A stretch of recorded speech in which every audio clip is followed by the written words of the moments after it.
It's important that as we strive to achieve and sustain our development goals, we look out for and take action to overcome potential obstacles, whether they are weather-related, about disease prevention and control, or some other individual or national challenge. Hi there, I'm Adrian Atkinson, and in this edition of Jamaica Magazine, your new GOJ Health Card is presented. Plus, some important things we should all know about the chikungunya virus. Also on the pages, building environment and climate change resilience. Stay with us for our top news stories of the week and much more on the other side of this break.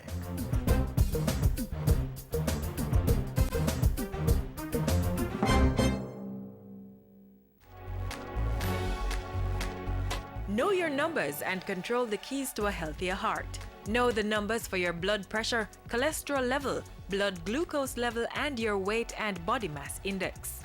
Find out the risks they represent and what you need to do to stay healthy. Talk to your doctor and start making healthy lifestyle choices to prevent a heart attack or stroke. The government is making it easier for all Jamaicans to get quality health care at public facilities. It's achieving that through the new GOJ Health Card, which will also improve the mechanism for health financing, data management and service delivery to patients. Learn more about the benefits of the new GOJ Health Card in this feature.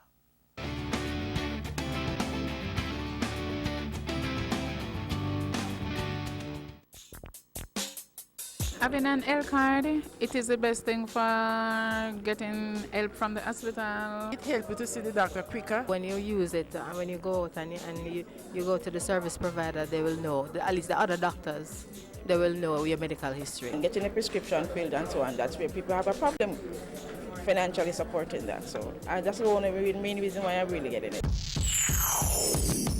The GOJ Health Card is now the primary means by which all Jamaicans will access care in public health facilities. Registration for persons to get their cards began on February 3, 2014. All residents of Jamaica are eligible to apply for a GOJ card once they have a TRN. To get the card, persons must fill out a simple form available at health facilities with information such as name, address, and tax registration number TRN. Completed forms can be left at any public health facility, the Ministry of Health head office, or the head office of the NHF and any NHF help desk across the island. Cards are delivered to the applicants by mail, and that's 2 to 3 weeks after registration. In the case of young children, a TRN will be obtained for them to facilitate registration once they have a birth certificate. For persons who do not have a birth certificate, they will need to get a photo endorsed by a justice of the peace and a declaration of their birth date. Once these are obtained, a provisional TRN can be issued. Let me point out here that we have had discussions with the Registrar General's Department, which is prepared to facilitate requests for birth certificates. The National Health Fund is responsible for processing the applications. That includes data processing, printing, and distribution of your GOJ card. For the immediate future, persons already in possession of the NHF Health Card need not apply for a GOJ card. At every visit to a public health institution, cardholders should present their swipe cards. Where swipe machines are not in place, public health staff should use the NHF online database to access patient information to facilitate registration.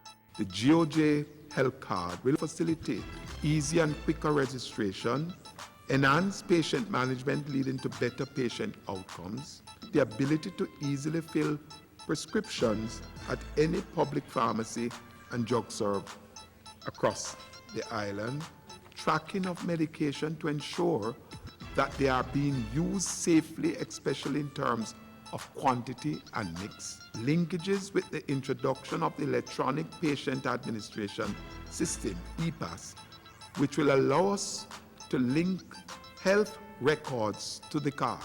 Other benefits of the card include tracking of past beneficiaries to better ensure social protection for this vulnerable group. Looking ahead, further benefits will include the ability to properly plan using micro-level empirical data to inform policies and programs.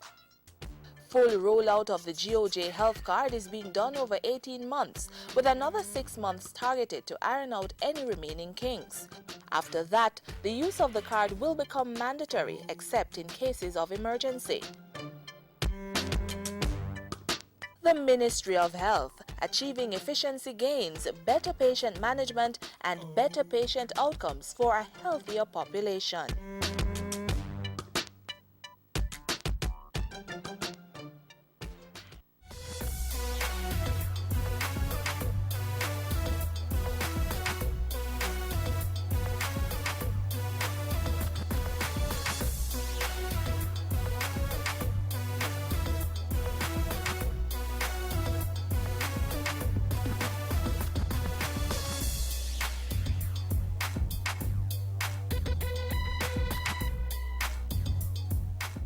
Householders, business people, school administrators, protect yourself and your children from the chikungunya virus. Be on the alert. Help control the mosquito population. Chikungunya is a virus transmitted by the Aedes aegypti mosquito, which breeds in and around your home, workplace, and school. Destroy breeding sites. Empty old tires and all other containers where water can settle. Bore holes in old cans. Cover water drums and garbage cans. Wash flower pots and vases and clean pet dishes regularly. Protect yourself from mosquito bites. Cover your body as much as possible and use mosquito repellent containing DEET. And if you're experiencing symptoms of chikungunya, a sudden high fever, headache, rash, nausea, pain, stiffness, or severe joint pains, see your doctor or go to the nearest health center.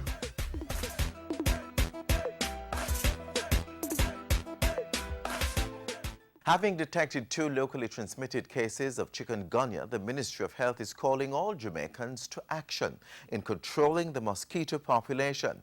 But before you set out to destroy those mosquito breeding sites, let's learn some more about chikungunya.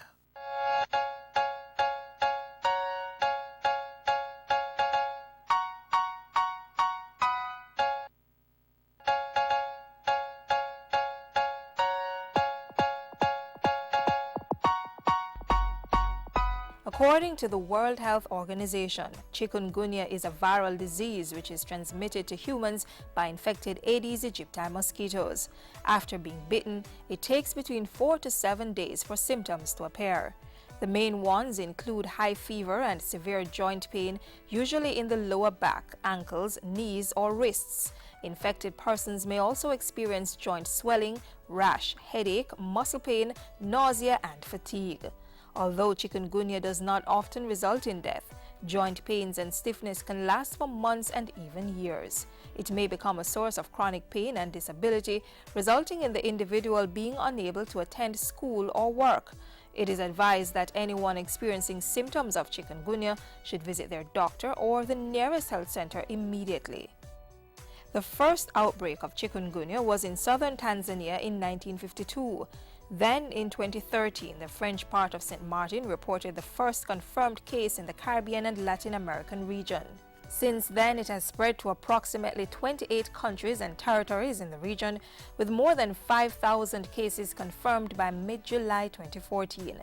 Chikungunya has also been identified in nearly 40 countries in Asia, Africa, Europe, and the Americas.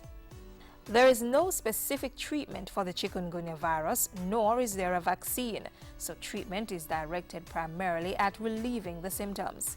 During this period, infected persons should ensure that they get plenty of rest, drink enough fluid to prevent dehydration, and take the medication prescribed by their doctors. Mosquitoes that bite infected persons will become infected and are likely to spread the virus when they bite other persons. So it's important that we take measures to protect ourselves from being bitten. We can start by identifying and reducing possible mosquito breeding sites. Ensure that once a week we inspect our homes, schools, business places, churches.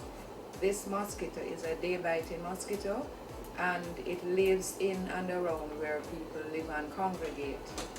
Therefore, we want to ensure that the water that is settling is removed. The message of scrubbing the flower vases carefully, the PET containers with water, ensuring that old tiles are emptied, tins are punched with holes before they are discarded, are still applicable for control of the chikungunya virus spread. Other measures include covering the body as much as possible by wearing long-sleeved clothing and using insect repellent containing DEET. As for those traveling to countries with confirmed cases of chikungunya, the main advice is to prevent mosquito bites. We also say, look at how you are clothed. Try and protect your exposed skin.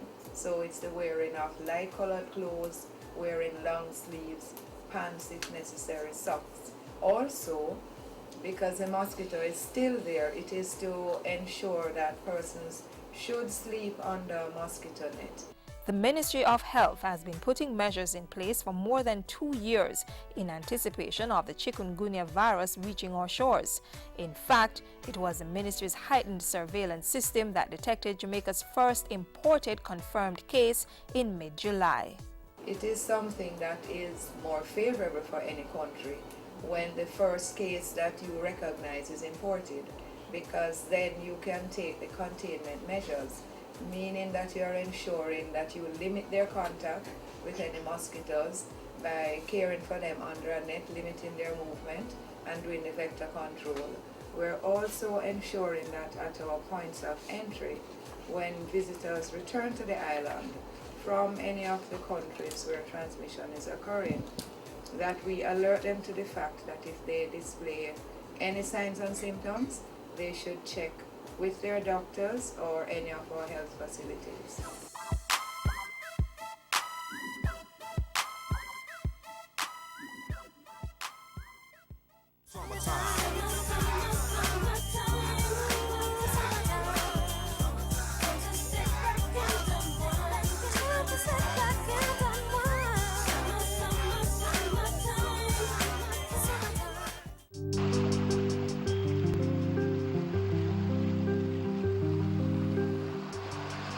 Clean, beautiful beaches and oceans have always been an important part of life.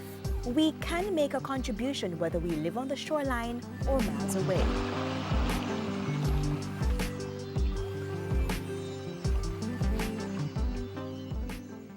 The way out of negative environmental effects and climate change impacts is to build resilience and promote sustainable development. The Ministry of Water, Land, Environment and Climate Change is advancing several development projects this year in support of this priority goal. Here's more.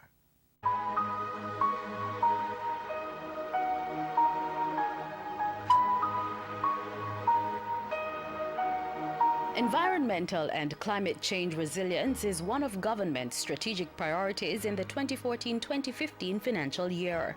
The administration sees this as a critical part of the formula to sustain Jamaica's social and economic growth and the broader Vision 2030 development plan. The Ministry of Water, Land, Environment and Climate Change is leading this charge. On the immediate agenda, the management of Jamaica's protected areas and watersheds, preserving our beach resources, air quality monitoring, maintaining and expanding the island's forest cover, and the promotion of orderly and sustainable development.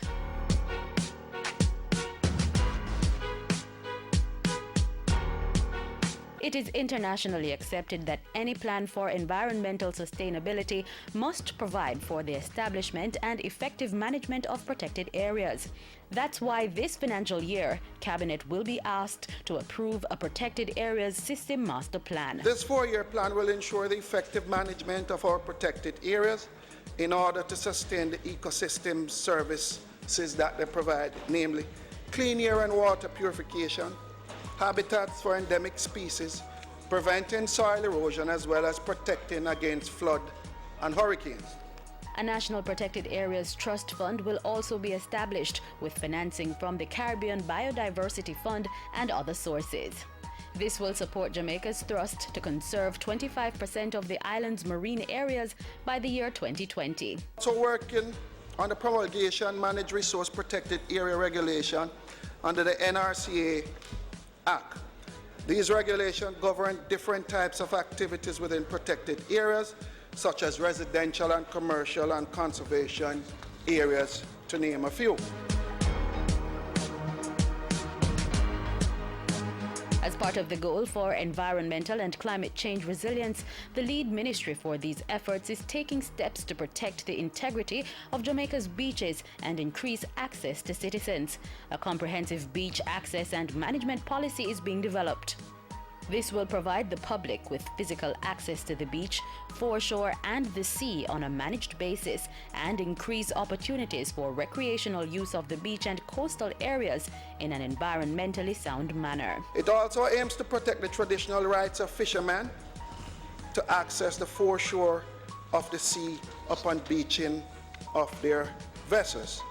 The policy will be forwarded to Cabinet for approval as a green paper in this financial year and will be subject to public consultation.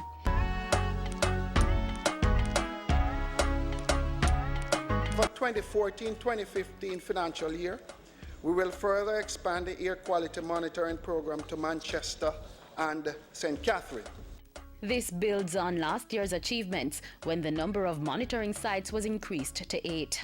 To further support that, the ministry is to advance discussions with Jamaica's international partners to procure a mobile air quality laboratory that will monitor greenhouse gases. This will increase the country's emergency response to air pollution incidents and allow for the prompt dissemination of information to our emergency response teams during major hazards. NEPA is also to finalize the draft motor vehicle emission standards for adoption into a regulatory framework. Currently, about 8% of Jamaica is considered protected forests, but those are constantly under threat from forest raiders. I take this opportunity to make an appeal to all Jamaicans. Please stop raiding our forests. We must preserve what we have. And if you breach the regulations and chop down our forests, we are coming after you with the full force of the law. In fact, the fines will be increased for offences committed against the Forest Act of 1996 and the 2001 Forest Regulations. At the same time, the ministry is encouraging Jamaicans to plant 500,000 trees this year.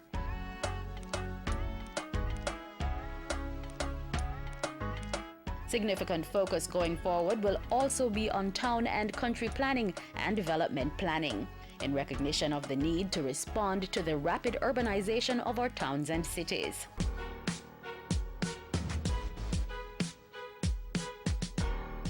Even as government pursues those strategies, activities directly targeted at climate change resilience are also being pursued.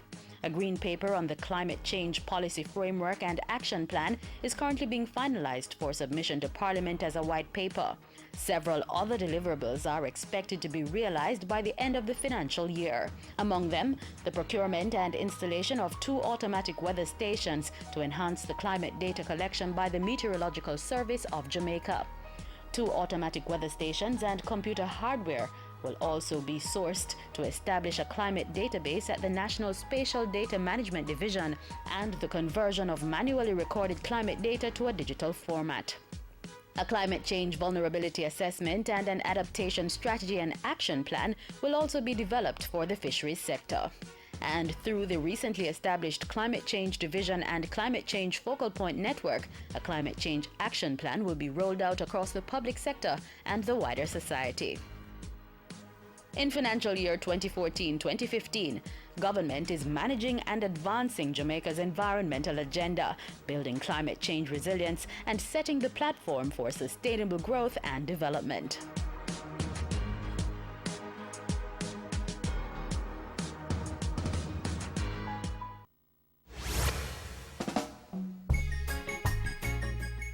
Mr. Shirley, me get the invitation from America.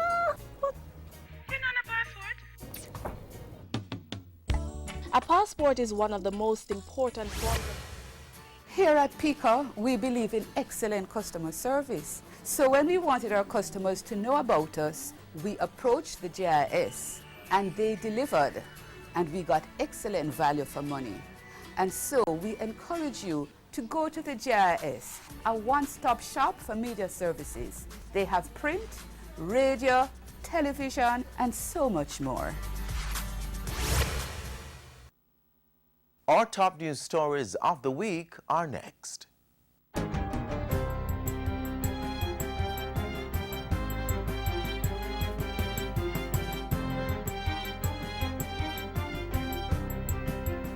Hi there, I'm Simone Wolf with your JIS News of the Week.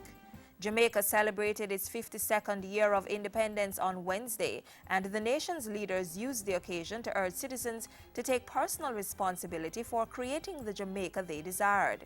I encourage all of you to look beyond our present difficulties and work for the prize of which we dream. Jamaica, the place of choice in which to live, work, raise our families, and do business. We can achieve that goal. It is only when we truly internalize the view that this is Jamaica, my Jamaica, that we can give our all to this rock. We have to unite for a common purpose. We must have a sense that we are indeed stakeholders. We have to take responsibility and be accountable for our actions. This is true sovereignty and independence. The youth of Jamaica must become more vocal and active in defining the future that they would want to see for themselves. The post-independent leaders must emerge and take charge of piloting the future and rekindling the hope and optimism of Jamaica. At this year's Denby Agricultural Show, Prime Minister Portia Simpson Miller announced that another $15 million had been provided to support emergency drought mitigation efforts in the worst affected parishes. I have instructed the Ministry of Local Government to develop an emergency response plan to complement those plans implemented by the Ministry of Agriculture and the Ministry of Water, Land, Environment and Climate Change. The money will be used to truck water to the troubled areas for domestic and agricultural use. On Tuesday, the Prime Minister officially opened Segment 2 of the north-south leg of Highway 2000, allowing motorists to bypass the challenging Mount Rossa Road, which Mrs. Simpson Miller said had long outgrown its capacity. The challenge of finding a solution to bypass the Bagwalk Gorge, Mount Rossa and Fern Gully has been a long-standing one. The possibility, ladies and gentlemen, of building such a road had been studied for more than 40 years. Today's opening ceremony says in no uncertain manner that the studying is over and the work is well and truly underway. The Prime Minister also announced that motorists would get to travel on the highway from Linstead to Maneague free of charge for 1 month starting August 6 as a gift to the people in celebration of Jamaica's independence. The Ministry of Health this week confirmed the local transmission of chikungunya, as there have been 2 cases involving persons with no travel history outside of Jamaica. This makes 4 confirmed cases in the island, 2 of which were imported. The affected parishes include St. Thomas, St. Catherine, and Kingston and St. Andrew. In response, the ministry has implemented intense vector control activities, including fogging of the surrounding areas and communities in which the affected persons reside in 3-day cycles each week. This will continue for a period of 3 weeks. Fever surveillance, and contact investigation is still taking place. We have also increased the capacity of the vector control teams across the island by providing additional equipment and supplies. The public is reminded that the best defense against chikungunya is to protect themselves from mosquito bites, and persons are urged to immediately visit their doctor or the nearest health center if they experience symptoms.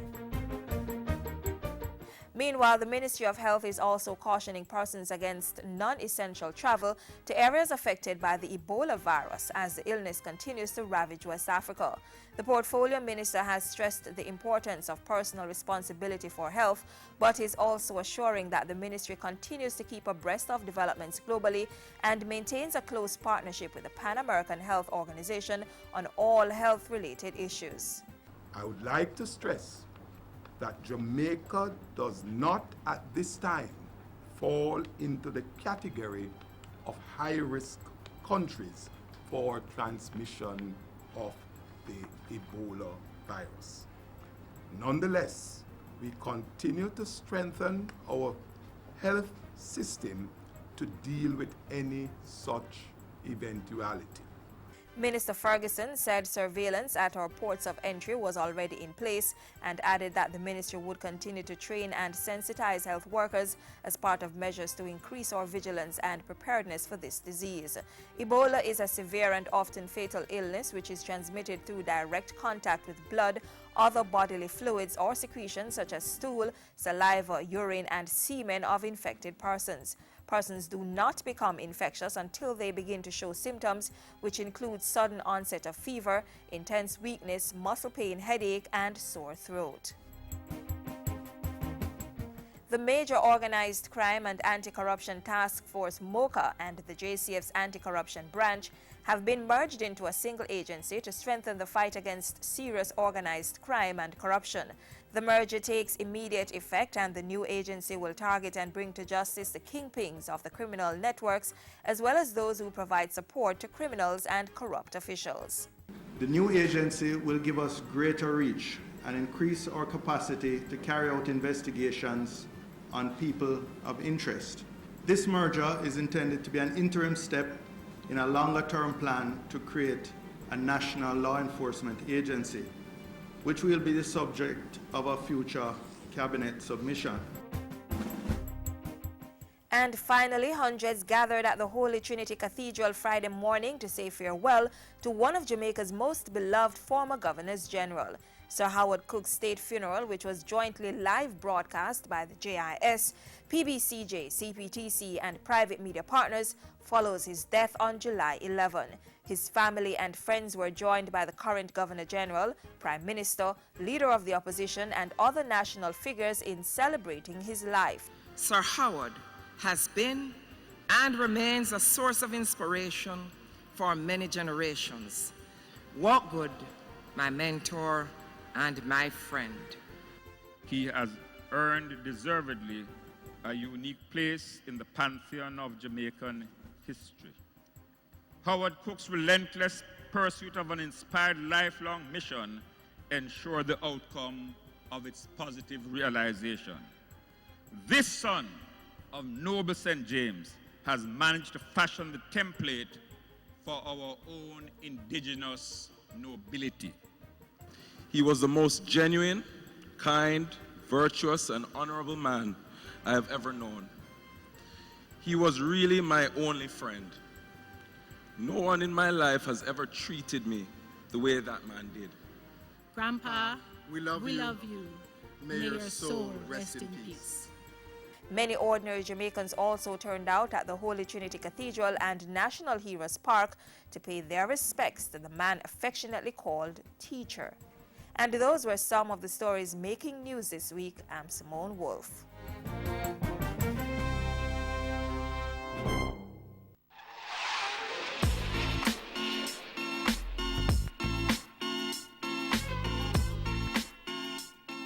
We are now at the close of Jamaica Magazine for today. Thanks so much for watching. It was so good sharing this half hour with you. Join us again tomorrow for more. Tell us what you thought of the show. Send an email to jamaicamagazine@jis.gov.jm or hit us up on Twitter @JISnews. And of course, our website jis.gov.jm remains a constant portal for the very latest government information, so keep the link. On behalf of the entire team here at the JIS, I'm Adrian Atkinson. Until next time, stay safe and be good.